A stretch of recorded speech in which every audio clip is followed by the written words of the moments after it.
Hi everyone, welcome to my channel. This is your Govindraj. Thank you very much for your subscriptions, views, and likes, and also sharing all my videos to your contacts.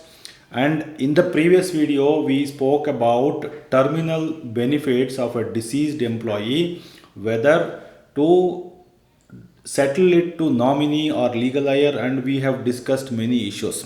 Now in this session I am going to specifically talk about the nomination in case of provident fund. See, because this is very important, in especially in case of death of the employee who is covered under Employees Provident Fund scheme and other related schemes. So this nomination plays an important role. So therefore there are certain responsibilities which are cast on the employer, and also there is a mandatory requirement from the employee to file the nomination.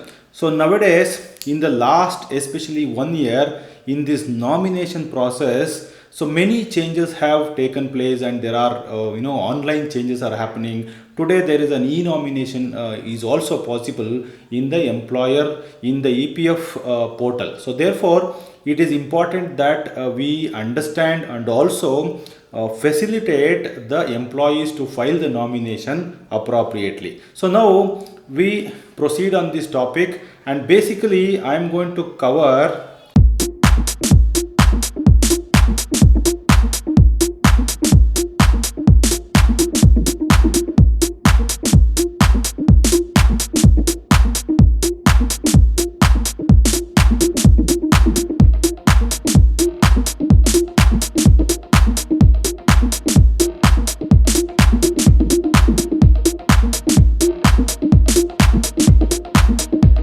before you understand this nomination in as per Employees Provident Fund scheme 1952 or the Act 1952, what are the relevant provisions you are going to consider to conclude this topic? See, first of all, under the EPF and Miscellaneous Provisions Act 1952, if you look at subsection 2 of 10, it is very clearly there that the dues shall vest in the nominee after death of the member. So that is where you get an importance. And the schemes framed under the EPF and Miscellaneous Provisions Act 1952 all deals with this nomination process, especially paragraph 2G of the Employees Provident Fund scheme 1952, which very clearly defines family, and paragraph 61 of the EPF scheme 1952, this talks about the details of the nomination. So these two provisions are very interlinked. So then come to question how this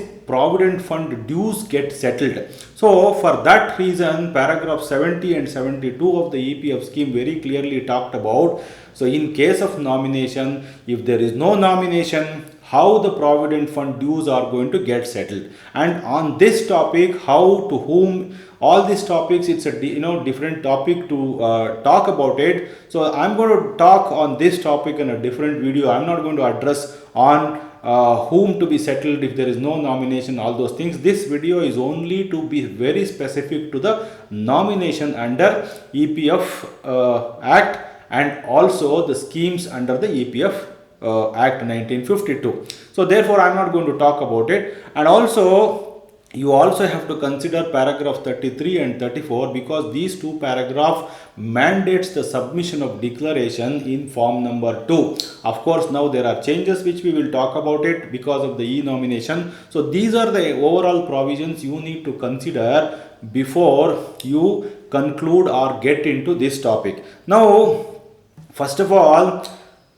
the next question which is very important we need to understand is why this nomination under Provident Fund Act or the schemes under it. So this is very important to understand. If you don't know why you have to file a nomination, then probably you will not take this topic very seriously. See, first of all, as I talked about it, there is no, eventualities or accidents or anything can come to anyone and anytime. So therefore it's not guaranteed that we will live life we will live longer, and nothing happens to our family. We are there for entire period to take care. So therefore anything can happen, and eventualities are definitely can happen to anyone, all of us, including all of us. So therefore in that event, unfortunately it should not happen to anyone, but suppose if it happens to anyone, and we have to make sure that our loved ones don't face issues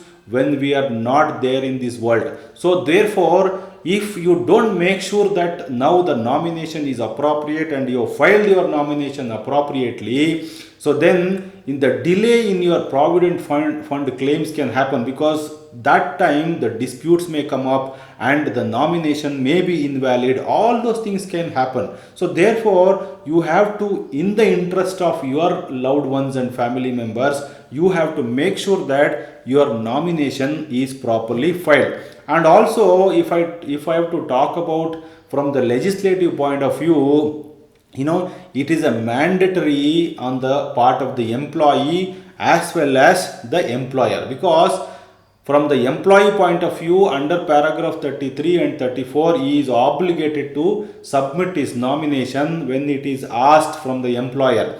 And from the employer point of view, it is his responsibility to make sure that the nomination in form 2 or the declaration in form 2 is obtained and submitted to the EPFO or the Provident Fund authorities. Or if there is an eNomination is provided, he has to make sure that the employees are facilitated to submit their nomination through electronic. So therefore there is a dual responsibility both on employer as well as the employee. So therefore you have to make sure. Another important criteria or important reason why you should file is, if there is a nomination as per paragraph 2G and paragraph 61 of EPF Scheme 1952, then the settlement of your dues in case of death of an employee is very simple and easy, and the Provident Fund authority is going to settle the dues of an employee to the nomination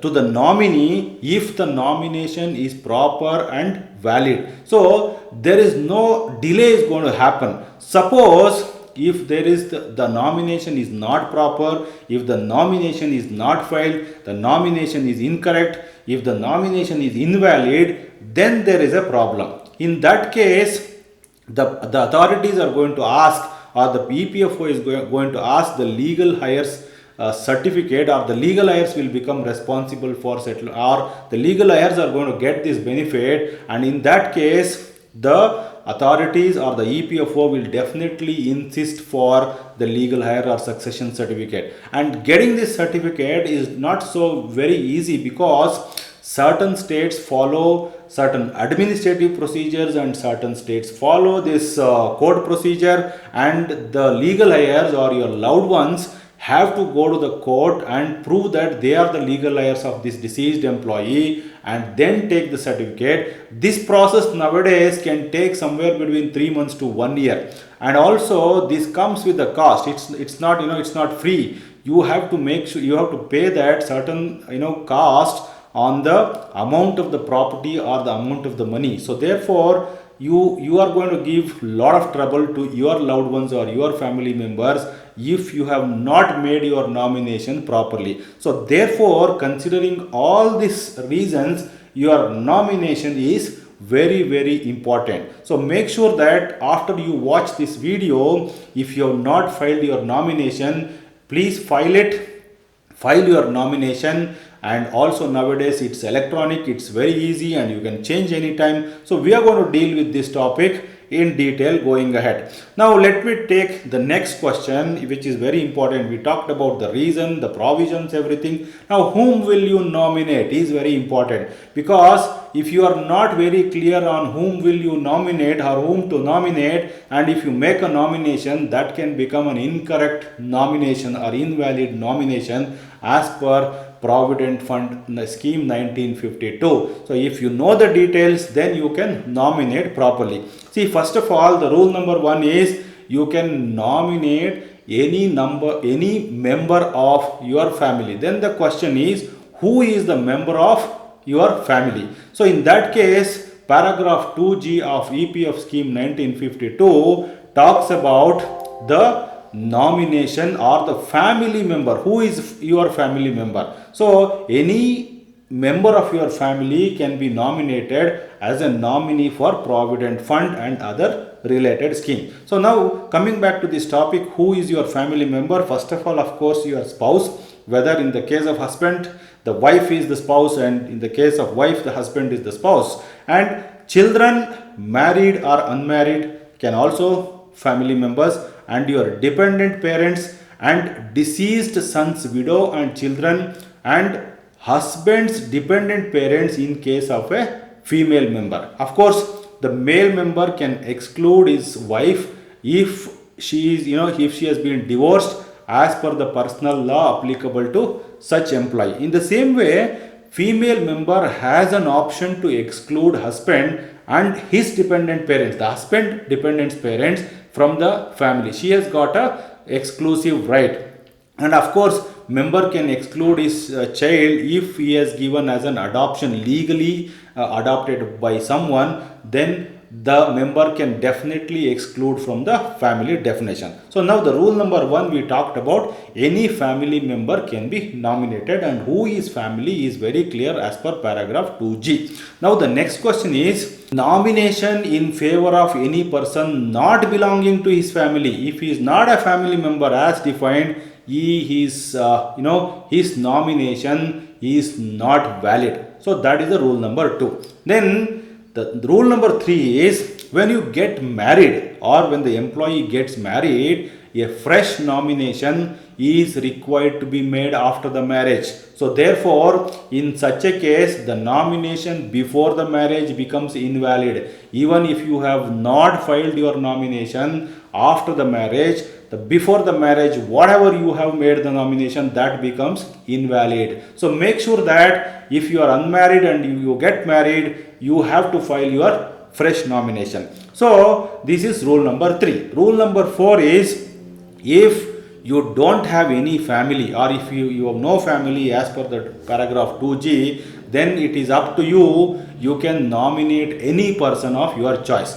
But later, after this, if you acquire a family, you get married, you get kids, all these things will happen. So if this happens, if you get a family after that, then the nomination before acquiring the family becomes invalid, and you have to make sure that your nomination has to be changed. And if you don't change it, the nomination will still become invalid. In that case, the family members are going to suffer, and they are required to submit the LegalHeir certificate, which creates a problem for them. So therefore, as long as you are alive and you know this family definition, you know who has to be nominated, make sure that you file your nomination. And in case of any change, please do change your nomination so that it is appropriate and valid as per law. So this is on the whom to nominate. Now the next question is, if the nominee is minor, so you can also nominate any minor members of your family. Then in that case, you are required to appoint the guardian,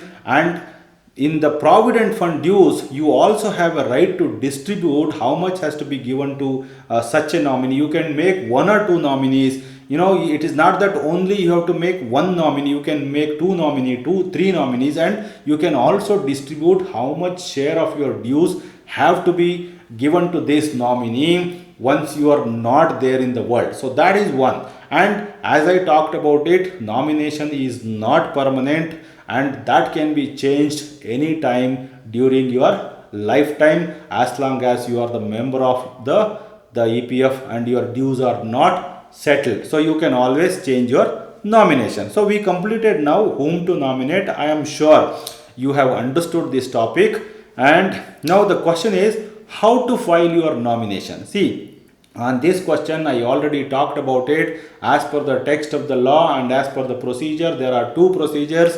One is the offline, which is you make by submitting a declaration in Form 2 when you join the employment or when you join the fund, when you become eligible member of the fund, then your employer is going to ask you and you have to submit the declaration with nomination in form number 2. This is a physical or offline form. In this case, your employer has to make sure that he submit this declaration to the Provident Fund authorities. So that is the offline process. Nowadays, at least from the last 1 year, there are a lot of changes have happened. Now there is an online process which is quite an easy process where it is in under your control. And tomorrow, another important why you should also prefer e-nomination is your claims are going to be settled. We are going to talk about this also, why you have to prefer e-nomination.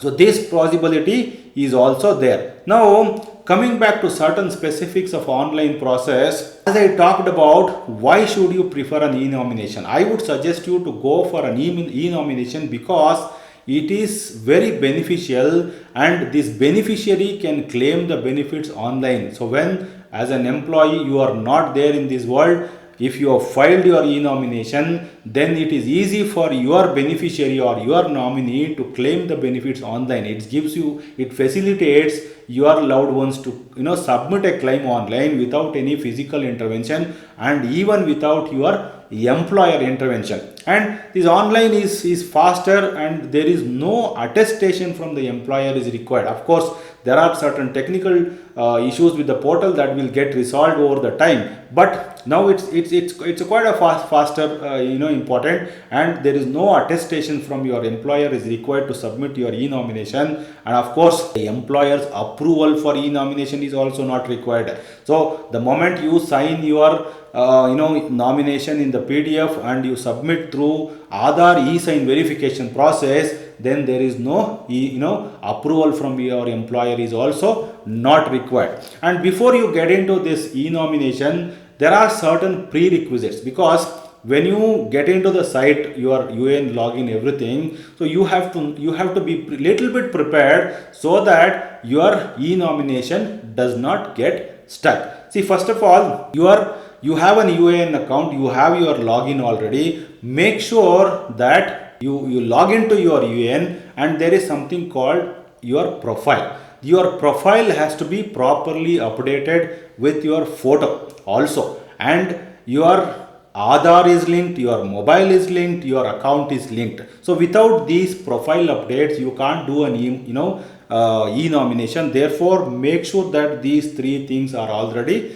completed. And before you get into this nomination, you need to have the Aadhaar numbers of your family members, your date of birth and the address, everything, all these details you have to keep it ready. Your mobile has to be with you, which is connected to the Aadhaar, and you need the photographs of all the family members, at least in the passport size digital format, and that should be less than 100 KB. So in addition to that, you also need something called virtual ID, which is issued from Aadhaar. So if you don't have, you can also generate while doing the process of nomination. So now we are going to get into e-nomination process. So let's see how do you do live your e-nomination, so that this video facilitates you to file your nomination properly. So when you go to Google and type UAN portal, so you will get it to your member portal. So in the member portal, you put your UAN number and the password, you will get into it. So the moment you enter, it will show you there is an e-nomination facility, you file now. So if you say yes, then what happens is, then it shows you that your profile is incomplete if you have not done already updated the photo. Now please go back and upload the photo, which is basically your 100 KB, less than 100 KB photo. So then once you upload your photo, then you are ready to go and file your e-nomination.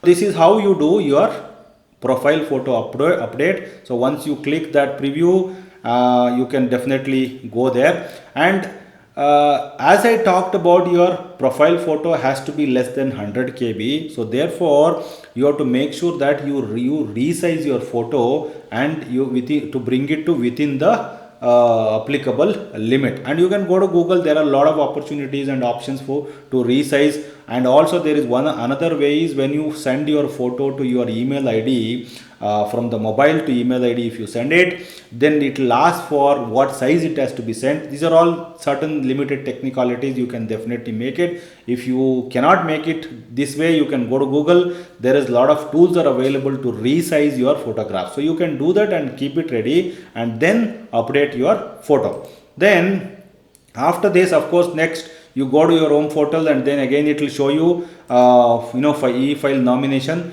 e-nomination facility. Then if you click yes, then it will go to your declaration. It shows having family or no. So now here you make sure that you put an yes, and then it will take you to your the family members details. So this is where you will put your family members details and name, date of birth, and of course including your bank account, your family members bank account. And for your, if your nominee is minor, then you don't need a family member, but of course you need a guardian to be appointed. So you should make sure that you have a details of the guardian as well. Now, so once all these data are filled, then you have to upload the photo of your family member. That also has to be less than 100 KB, and this is how you upload your family member's photograph.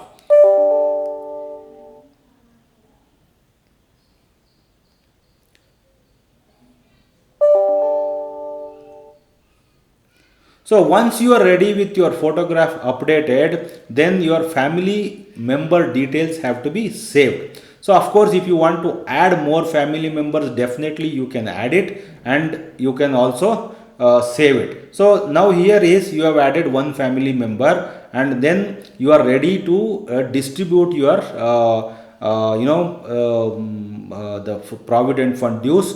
In this case, you can make it 100% because there is only one family member is added, and if you have one or two more, then you can also distribute. So once you done this, you make save your EPF nomination. Then after this, there is another process, because it will not, your e-nomination process will not get completed, because as long as you don't e-sign your nomination, it will not be complete. So therefore, the next process is to do your e-sign. So this e-signature will take you to the Aadhaar portal, where you need a virtual ID. If you don't have a virtual ID, you can go to the Aadhaar portal, which is already showing it here. Then you can generate it. So the moment you put your Aadhaar card details and this CAPTCHA code, then your virtual ID is will get SMS to your Aadhaar linked mobile phone, and then take that virtual ID and enter it in the PF portal. That is how it is being shown now.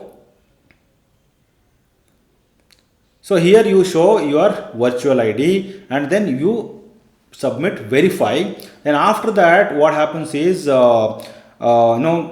have to click this checkbox. Then once you click this checkbox, you have to enter your virtual ID and also the Aadhaar and the OTP, the virtual ID and Aadhaar. Then you get an OTP. The moment the OTP which comes on your mobile, and you put your OTP, then it takes you through the approval process or the e-sign process.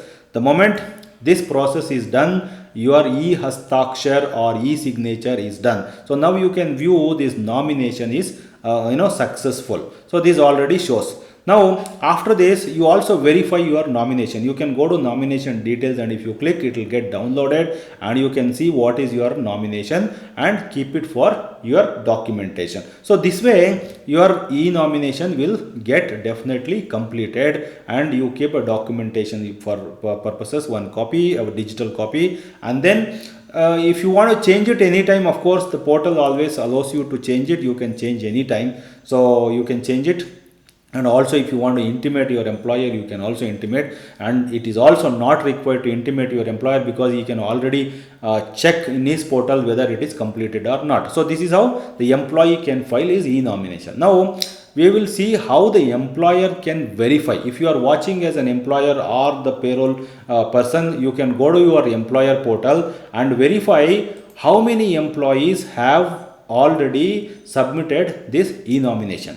Now I'm showing you this employer portal, and if you look at the personal details are all morphed or all properly edited, so that there is no privacy of the employees is not violated. So this is how the employer portal looks. And if you look at this, you can go to the dashboard, and if you go to the dashboard and if you click active member details, and then if you click the search button, so you get all your active members list. And if you look at the last two columns, the nomination filed and is Aadhaar verified. So if it is nomination filed is no, then the e-nomination is not completed, and the Aadhaar, if it is yes, it is completed. So if the nomination is yes, then you can see certain examples already here. If it is yes, the nomination, then he has filed e-nomination. If it is no, then he has not filed his e-nomination. So this is how employer can also verify this e-nomination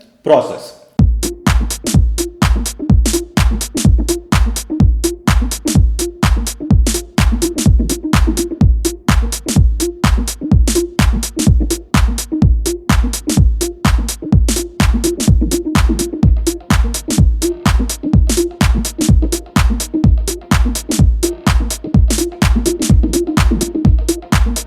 So friends, this video we basically talked about the details of e-nomination under EPF and Miscellaneous Provisions Act 1952, and also the schemes, because the Provident Fund is a very important social security measure. So therefore you have to make sure that the compliance from the employee's point of view as well as the employer point of view are properly done. So we also talked about whom to nominate, family definition, what are the difficulties one can face when he is not there. And also we talked about this offline and online process. We talked about online in a detailed manner. And thank you for watching this video, and I am sure this must have benefited you. And if you feel that this information and this video is getting benefited, your knowledge is increasing, your knowledge is getting updated, my only request you to from viewers is, please make sure that if you have not subscribed,